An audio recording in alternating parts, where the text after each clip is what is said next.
අද ඒකේ ඊටාම දරුණු තත්වයකට ඇවිල්ලා තියෙනවා.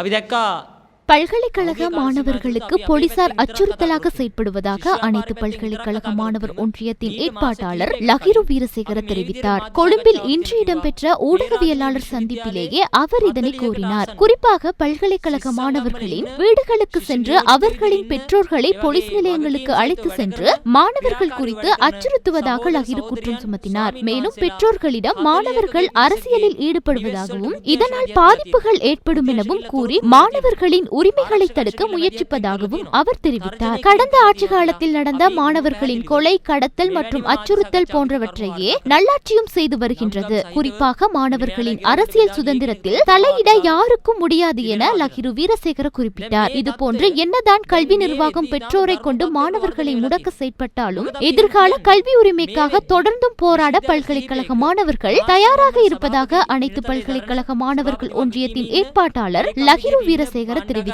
උපසභාපති විදිහට ඉන්න මේ වගේ වගකීම් සහගතව